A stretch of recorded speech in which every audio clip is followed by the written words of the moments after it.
Get started. We're going to continue where we left off last week.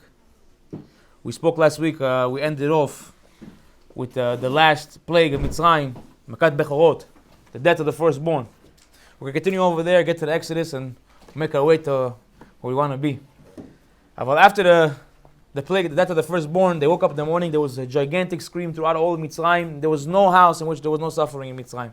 Every single house had some type of suffering in Mitzrayim. After the disaster struck, Paro didn't know what to do. He calls Moshe and Aaron. He says, quickly get out of here before I change my mind. I'm escorting you and your people out, but go quickly. The Jewish people go, they don't even have time for the dough to rise. That's why we eat matzot on Pesach, to commemorate that the dough didn't have time to rise. And we quickly ran out. And Paro even escorted us out. Him and a couple of the men, they escorted us out till the outskirts of Mitzrayim, till we got to the desert. Now we got over there, and there was two paths in front of us. Anyone who looks at the map, you know that Mitzrayim to Israel, it's not that long. You go through, that time was the area of the Pilishtim, and you get to Israel within a few days. God said, if I'm going to take them through the Pilishtim area, they're going to see bones, they're going to see war, and they're going to come back to Mitzrayim. What ended up happening was, the Midrash relates that the Shevet Ephraim, a few of the people of Shevet Ephraim, they miscalculated when we were supposed to leave Egypt. And they left on their own a few years earlier, and they were killed. They were slaughtered by the Pilishtim, and their bones were scattered along the way. Said the Jewish nation were going to come out, they were going to see all the bones of their brothers over there, and they're going to see war. They're going to quickly run away. They're going to run away because they're not going to be able to go to war. They're going to run back to Mitzrayim. From here we learn a very important lesson. We're building, yeah? From here we learn a very important lesson that in life, Hashem will never put you in a test that you can't stand. That's it. If you can't handle it, Hashem not going to put you in it. He had two routes. One is a short route, one's a long route. Says HaKadosh Baruch Hu, I take them the short route, they get to Israel in a few days. But because they can't handle it, I'm not going to put them over there. He took them the long route. And there's more to it. Hashem had other plans as well. It's not enough that we left Egypt. We also had to get back at them for what they did to us. 210 years of torment, 210 years of suffering. Hashem not going to get back to them. So what does Hashem do? Tells Moshe, no, go this way, the longer way. And they get to the Sukkot, and they continue traveling 3 days. Hashem comes to Moshe in a prophecy, tells them, turn back around. Start walking back towards Mitzrayim. So what? What are you talking about? He says, trust me, start walking back to Mitzrayim. So Moshe tells everybody, let's go, turn around. Start walking back, taking steps backwards. Now the Egyptians the whole time, Paro sent spies to watch them. So the Egyptians the whole time are keeping an eye on them. What's going on over here? They see the Jews turning back around and say, wait a minute, they look like they're lost, they look like they're confused. Is this really a guy who's guiding them? What's going on over here? So the first level already came up. Then Hashem guides them again. They get to a place where was the vicinity, the area of the idol, Baal Zephon, which is one of the idols that they used to worship in Egypt. And they stopped over there and they camped over there. The Egyptians saw that and they said, look, you see, God said he was all powerful, almighty. Look, our God is sholet on them. He has power over them. He got them lost. He got them in bulbal. Now it's time for us to go and attack. Now it's time for us to go get them back. We cannot let them go forever. So he gathers everybody, comes to them, listen, we're going to go chase after the Jews. What do they tell him at first? No way, Jose. What are you, crazy? We didn't just get beat up by them 5 times. What's going on with you? 10 times they beat us up like you can't even imagine. You want us to go after them? As Paro says, don't worry. For the first time in my life, me, the tiny Paro, the coward, I'm not going to ride in the back in the war. Right? I'm not going to be in the back of in the car, right? I'm going to go to the front. Really? You, the midget, you're going to go to the front? No one's going to see you. No, I'm going to the front. I'm going to the front. That's it. I'll show you guys. They said, listen, it's not enough for us. What does it mean you go to the front? You're not intimidating. Nobody's scared of you. You see a midget running towards you. Oh, what can out, boy? Give him a little flick. The guy's flying. Ma. They're not intimidating. He said, okay, I make a better deal with you. They took all our possessions. Whatever we take from them, whatever the money we get, I'm not going to take it all for myself. I'm going to split it with you. A few people heard that. Said, split it with me? Commission? Let's go. They got on the chariots. All the army over there. Everybody went. And they started running after them. Now the Jews, they see the Egyptians running after them. They said, what's going on over here? What did you take us out of Egypt for? If all that was going to happen now is that we got out, we walked around for a few days, got lost. The Egyptians came running after us, they caught up to us and killed us. There weren't graves in Egypt. It wasn't better that we stayed over there. What are you bringing us out for? Come to Moshe, start complaining. Moshe says, I don't know. I don't understand. Comes to Hashem. Hashem says to him, don't worry, I know what I'm doing. They look in front of them, there's nowhere to go. They're cornered off. Right in front of them, a gigantic sea. The Sea of Reeds. Where are you going to go? Can't jump, you can't hop. You have a gigantic ocean, a little sea in front of you. You don't know what to do. So they're looking and say, what are we going to do? The worst enemy behind them is running after them. They see them nearing in. And now in front of them is the ocean. So what to do? So they scream to Moshe, what are we going to do? Hashem looks at the Kosh Baruch Hu and says, what are we going to do? He says, what should I do with them? He says, what are you looking at me? What are you screaming? Look at them. Tell them, Saul, go, drive, go. My go. There's the ocean in front of us. Comes Nachshon bin Aminadav, the Navi, the leader of the tribe of Yehudah, and says, Yalla, I'm going with Kadosh Baruch Hu all the way. I'm going with Hashem all the way. Jumps into the water. And now he's walking, and the water comes to his hip, comes to his belly button, to his chest, and he's still going until it gets to his neck, up into the mat, he's almost drowning, and he's still going. At that point, Hashem tells Moshe, pick up the staff. He picks up the staff, an east wind comes in, boom, the seat splits. Why? Because the one guy had the guts, I'm going with Hashem, even when it doesn't seem to be going the right way. If I'm going with Hashem, I don't care if it looks wrong, right. If the water got up to here, if the situation is, I don't know what's going on, but I'm going with Hashem. And he kept on going, and because of that, the whole split. Hashem said, now it's the time. Now that you have this sacrifice, the people saw that this is how you have to go with Hashem, open up the sea. The sea not opened up into one, opened up into 12 pieces, the Midrash says, for every one of the tribes. The ocean floor turned into marble. They were walking like princes. They came over there, tiptoeing in my Jordans. Right? They were going over there. They were walking. Come on. They were going over there. They're having a good time. They're walking over there. They're seeing a whale. They're seeing everybody over there swimming aside. Beautiful view. Who comes running in after? I also want to go to SeaWorld. Comes the Egyptians. They jump in over there. Right? They jump in, start chasing after them. They get to the other side. Hashem tells Moshe Rabbeinu, he says, now that you guys crossed over, pick up the staff again, and the ocean will fall in on them. The ocean falls in on the Egyptians, and they start tumbling all over the place. And Hashem plagued them in the water more than they were plagued anywhere else in the world. They saw over 3 things that they can't even, that the Midrash doesn't even want to describe. The terrible things they saw, the fear that they had at that moment. And they passed away, and Hashem did a miracle that all the gold and everything that they were carrying with themselves came up to the shore, came up to where the Jews were and the dead bodies. And the Jews are sitting over there looking at their oppressors, the guys who whipped them and beat them and did everything to them, the worst way possible, sitting over there, lying dead. Imagine the school bully, the guy used to pick on you, threw you in the locker as a kid, then you see him, the 8th grader finally beat him up. You say, it's about time, right? They see him sitting over there, and all the gold and riches, they pick everything up. Hashem was making 2 things. He said, 1, when Avraham Avinu, when Hashem told Avraham that his grandchildren are going to go into Egypt, he said, I'm going to take them out with a large wealth, with a big abundance. And right here was Mekayem. All the gold and riches they took with them. All the gold and riches they took out of Egypt. And not only that, there was okay to see their oppressors dying out. At that moment, the Jewish nation broke out into song. They started singing in praise to God. Right? Started singing to Kadosh Baruch Hu. Started singing a song and happiness. They were elated. They didn't know what to do. They started singing, going crazy. Thank you, Hashem, for this gigantic miracle. You saved us from our oppressor. There's no coming back. We don't have to go back here. All of a sudden, the woman, on the other side, of course, on the other side of the Mechitza, the women over there start pulling out the drums and the bongos and start dancing and singing and dancing as well, singing their own song. Now, the question, of course, is, they didn't have time for the dough to rise. Of course, right? They had to eat matzot. When did they have time to pick up drums and bongos and instruments? Tell me honestly, what do you think? The woman thinking, oh, we're going out. Oh, one thing I cannot forget is my drums and my bongos. What? I need my cucarachas. What? Take whatever you need, let's go. We can have even time for the bread. No, I must take my drums. Where did the woman even get drums? Says Rashi, they carried it with them the whole time. They were anxiously waiting the redemption because they knew it was coming. It says over here, we learn a very important message. Torah is telling us.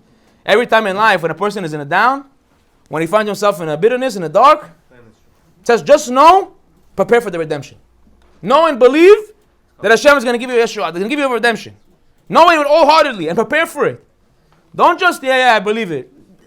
You're carrying around a pair of drums with you, like the Miriam was carrying out a pair of drums, because they knew they were getting out. No question about it. Right now we're in the bitterness. Right now we're in the suffering. Right now we're getting whipped. Right now we're getting beat. Right now husbands are getting abused all day 24/7. But these drums will sit here because I know the redemption is coming. Same too for us. A person who's going through a down time, at that moment he has 2 options. He has an option to go to the bitterness and just dig his hole deeper. He has an option to say, listen, I'm going to go the optimistic route.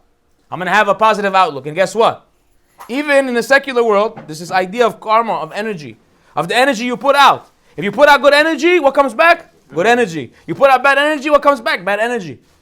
Say the Kadosh Baruch Hu, you want the secret? No. And wholeheartedly, the redemption is coming. And when you know that, it's not so bad. If I'm suffering right now, right, you go to the dentist, right, and he starts drilling you. And you don't know when it's going to end, worst pain in the world. If he tells you 2 more minutes, the same pain, but you're relaxed now because you know in 2 minutes it's over. Like Rosh Baruch Hu, the same outlook you have to have everything in life. Know that it's coming to an end. No, you're in it right now, okay, it's a little bit painful.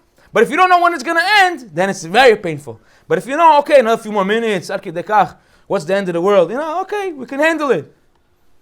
That's the same thing we learn over here. Learn, prepare for redemption because it's going to come. And they continue on. And now, Hashem wanted to test the Jewish nation one more time. So he took them to a place called Mara. Over there, they were thirsty. God miraculously cleared the canteens of water. There was no water to drink, and they became very thirsty. They were quenched for thirst. They were nothing to drink. One body of water over there, bitter like you can't even imagine. He came to Moshe, what are we going to drink? You brought us out over here to die from thirst? There was no water in Mitzrayim. You have to bring us out over here. Okay, big miracles. Okay, but what about, are we going to die? Says Hashem, you see this tree over here? Take the branch of the tree, which is a bitter tree, throw it into the bitter water. Throw it into the bitter water. And then what? It'll come sweet. Huh? What's the Torah telling us over here? Take bitter, put it in bitter. What? Minus. Negative times negative makes a positive. No, that's not what he's telling you. He's not telling you how to do math. What the Rosh Baruch Hu telling you? What is he saying over here? Take a bitter, put it into bitter, and you're gonna get sweet. What does it mean? It says in life, sometimes in life, building what we were saying earlier, that when a person is in a bitter place, when he's in a diki, when he's in a down, what you need to do, put bitter into it. What does that mean? You need to be more bitter? You need to bring yourself down now? Oh, how much my life sucks. I'm terrible. I'm like that. The guy gets injured, bro. I'm never going to play again. Right? D1 athlete comes, hurts the Achilles. I'm never going to play again, bro. My career's over. I'm never going to be like Kobe. Right? Says all dream. Everything crashes down. Says, you can look at it one way. Another way you can say, take the bitter, put it inside. What do I mean? Take the bitterness of somebody else and put it inside. Listen, you're right. The situation I'm in right now, today, is hard. It'll be difficult for me. Right? Like, for example, this ringtone playing right now. Stop. I'm messing around. Right? It's a bitter for me. But at the end of the day, if I look at other person's life and say, oh, look, this person has it worse than me. Maybe I got a torn Achilles, but this guy tore his whole arm off, or this guy broke his whole knee. At least I do a simple surgery, a little rehab, up, down, do the quad work, and I'll get back on the court. Maybe I'll be all right. I have a chance. No? Who was it over there that came back? Someone came back, at least. I know I'm good. But him, he's cooked. Long story short, we take the bitter, we put it in the bitter. Guess what happens now? When we start looking at people and say, look, I thank God I have it good. I have a little bitterness, but if I look outside, it's much more bitter. I didn't want to talk about this. I'm going to say this story. Mechila, I take it a little bit longer, but it's a good story, I have to say. I don't know if I said it once before, but I'll say it again. There was a Jew who lived in his life. He wasn't so religious, and he lived a decent life. Eventually, he passes away. He gets up to the Shamayim, come to the judges, he said, listen, I don't understand. You guys gave me a terrible life. So if I would have been able to choose my life, I would have been a better Jew. I would have been a better person. Yeah? So you sure about that? Okay, no problem. He says, okay, you know what? We're going to let you pick your life and come back and live with that life. Yeah, you get to pick your package. You're going to go into this elevator. You're going to go two floors down. You're going to take a left in the hall, another right. You're going to get to this room over there, knock over there, tell the secretary I sent you. Tell her to let you into the room of the packages. And you pick which package you want. Guy walks downstairs, gets into the elevator, ding, opens up, walks into the hallway, he's feeling good about himself. Yeah, baby. Gets to the room, he knocks. Hello, Madam Secretary. Now it's me, I was sent over here, I gotta pick my package. She takes him to the big room over there. He opens up, he sees everything, packages. Like it's Amazon warehouse, packages everywhere. So what's going on over here? But you know what, I gotta take the smallest one. And he's digging, and this one looks small. Okay, I'll hold on to this one. Then he keeps on digging. Okay, take this one. Finally, he sees on top over there a little tiny one. He says, "This is the one I want." And he climbs, and he finally picks it up. He comes back upstairs. He says, "I picked my package." Says the judge, "I'm happy to see you picked your own package." You see, at the end of the day, we look outside. We think everyone has it better than us. When you look outside, you think everyone has it better than us. But if you realize that God made the life perfect for you, because this world is not one-dimensional. It's two-dimensional. What do I mean? If you look at this life and you say, oh, this life is only this life. And if it's a good life, it's a good life. If it's a bad life, it's a bad life. If something happened bad to me here, that means it's everything's connected. But only thing here, nothing to do with the next. Right? But if you understand the world is two-dimensional, then every single thing that happens to you in life, even if it's a little bit bitter, you have to know that it's the greatest thing for you. Why? Because ultimately, this is concept. Right? Sometimes in life, we need to go down. L'redet gufani, la'alot ruchani. What do we say? To translate, to go down with the body a little bit. What does it mean? To have a little suffering, but in order to go up with the neshama. Hashem says, listen, sometimes in life, I have to bring you some type of bitterness. But don't think this bitterness is bad for you. This bitterness is ultimately the best thing for your neshama. It's ultimately the best thing for your soul, but you have to learn how to see it that way. Right? Understand that this is just another part of the process. This world is two-dimensional. You see it right now in one dimension, you're not going to enjoy it. It's hard. But if you see every aspect of it, then you understand. Say, Kadosh Baruch Hu, if we had the ability to pick our own package, you realize that if we look outside, really we have the best package. Because you compare his, you don't know. You don't know what's going on. You see his house on the outside, you think it's, wow, look at that beautiful mansion. Then you finally meet the guy. First of all, he's the meanest person you ever met in your life. His kids hate him. His wife is sleeping with the personal trainer. Non-stop over there, chi. If he's not the personal trainer, לפחות the pool boy. All right? Long story short, happiness over there. But you see from the outside, you think, wow. Oh, here's a perfect example. You know the Instagram couple? They always want to, oh, mommy, chuchi, chuchi. As soon as the camera comes down, I hate you. You're so annoying. Leave me alone. Why? Because what they want to show people, we're the best couple in the world. What's going on in the house? He's zokit na'alayim, she's throwing shoes, he's throwing mazlegot, a fork here, a knife here. What's going on over here? Craziness, but no one sees that. Chat v'shalom. They're out with the friends. Yeah, wait till we get home. Say once we get home, it's over. It's like Kadosh Baruch Hu, sometimes in life, we take the bitter, put the bitter, but guess what? We're going to have sweetness come out of it.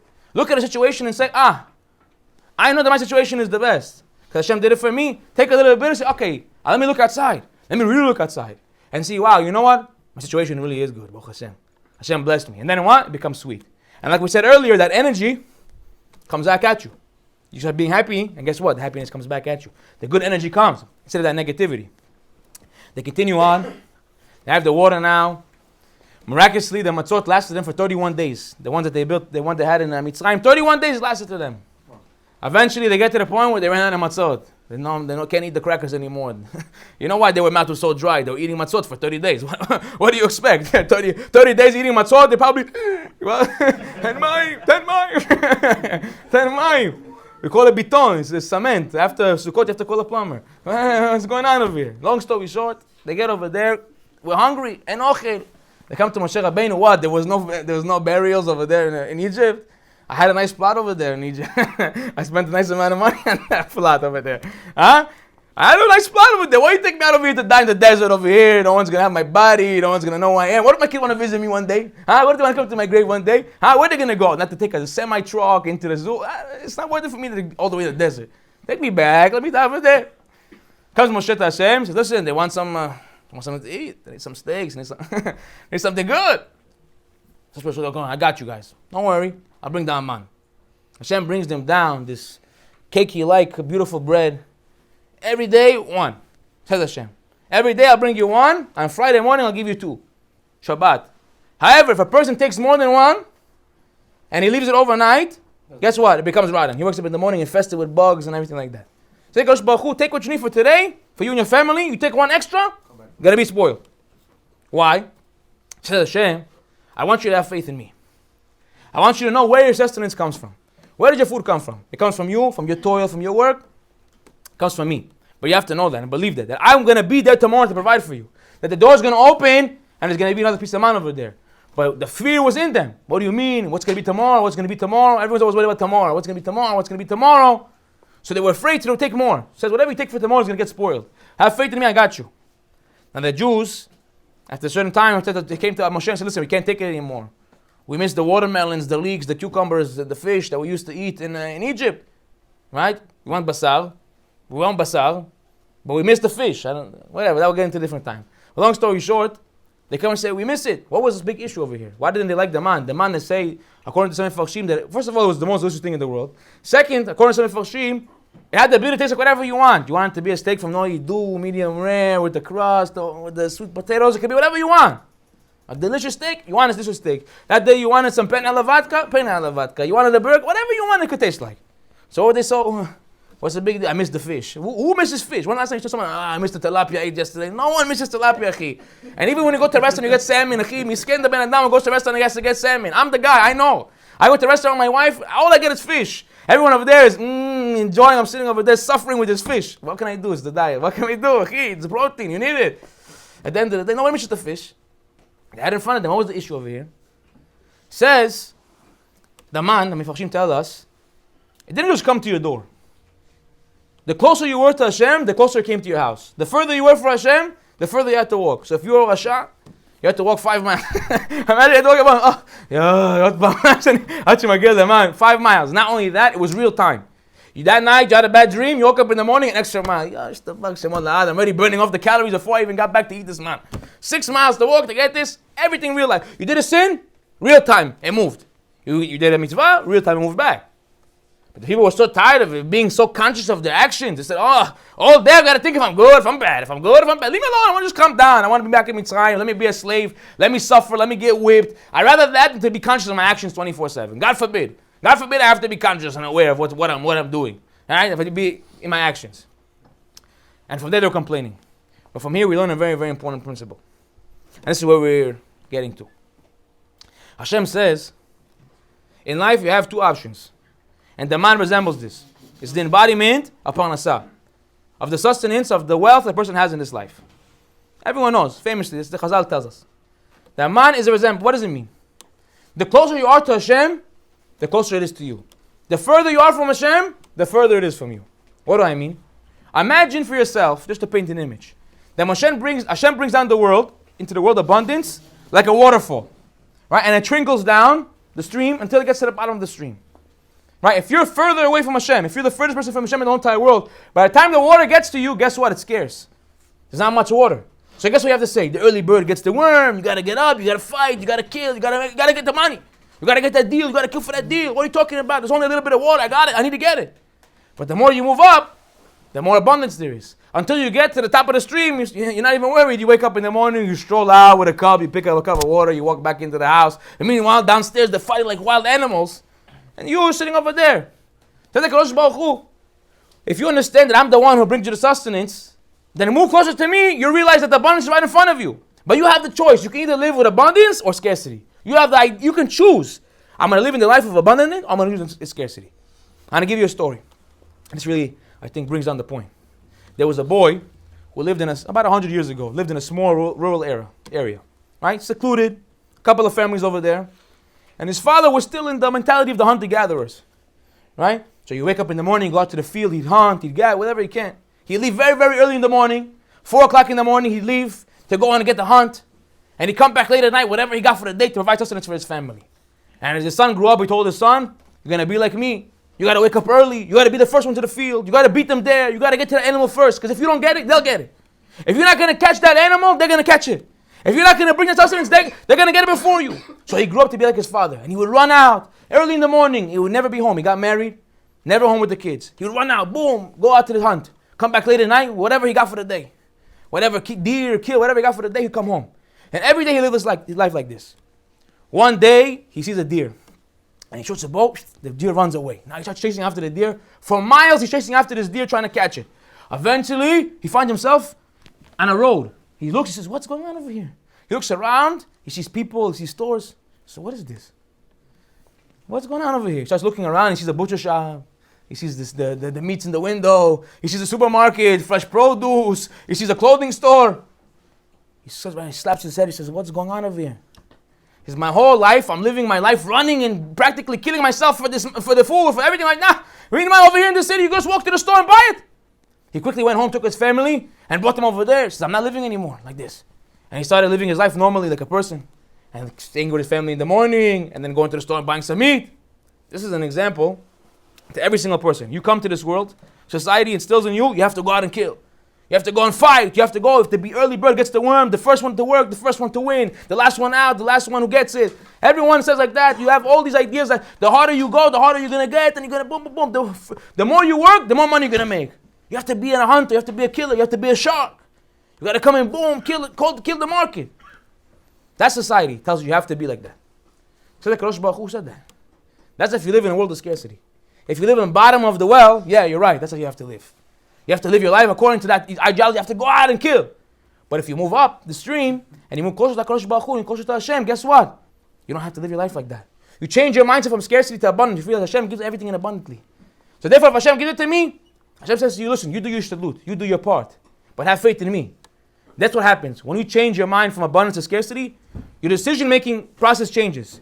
Instead of making decisions, what's going to make me the most money? It says, what's going to make me the happiest? And ultimately, inevitably, without a doubt, a person who says, what's going to make me the happiest will find Hashem. 100%. He'll go and travel the whole entire world. Eventually, he'll come back and find Hashem. Because that's the ultimate happiness in the whole entire world. So the Kadosh Baruch Hu, when you switch your mindset to understand that Hashem gives you abundance and not scarcity, that's when you can start really living your life. Not running after money all day, 24/7. Living your life. You wake up one day, you're 65 years old. Right? There's a famous Ma'amar Chazal. Says a person who works his whole life for money, at the end of the day he passes away and sonav enjoy. What does it mean? A guy, picture to yourself. Sorry to paint this image. A guy works his whole life. He reaches the age of 45.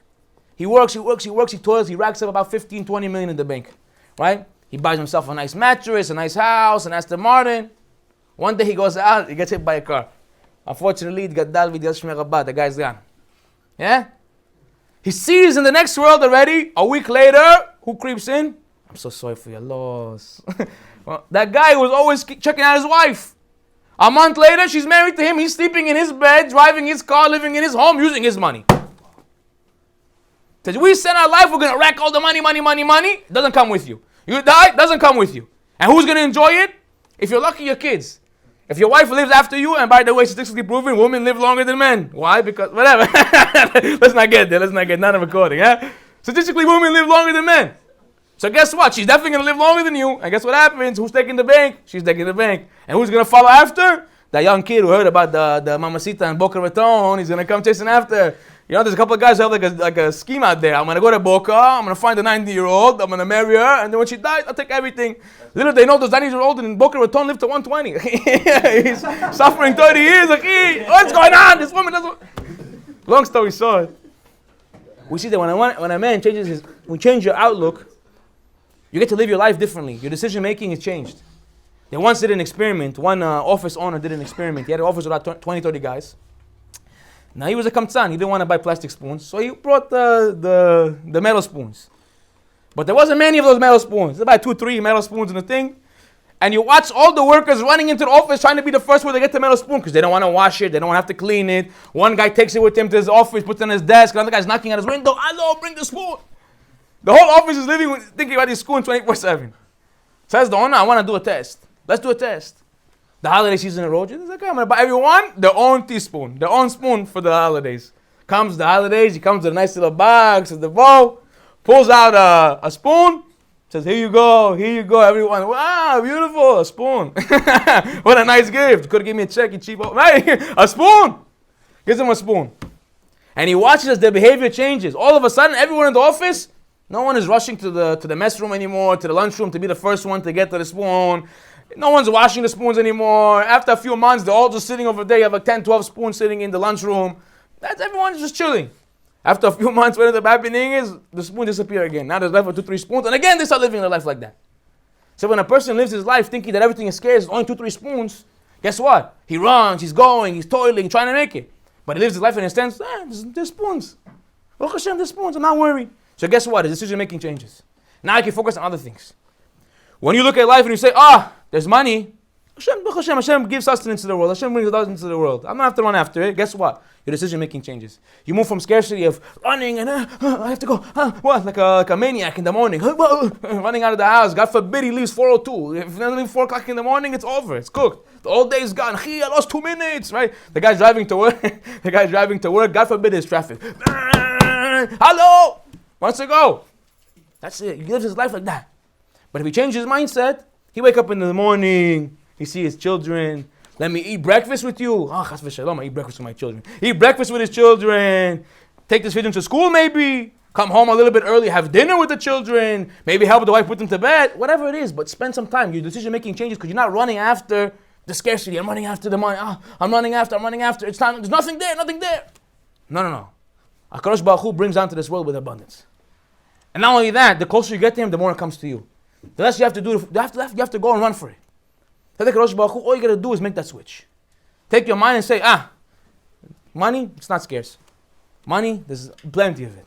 And guess what? If that's the case, then we look at life and we're not running after the sustenance anymore.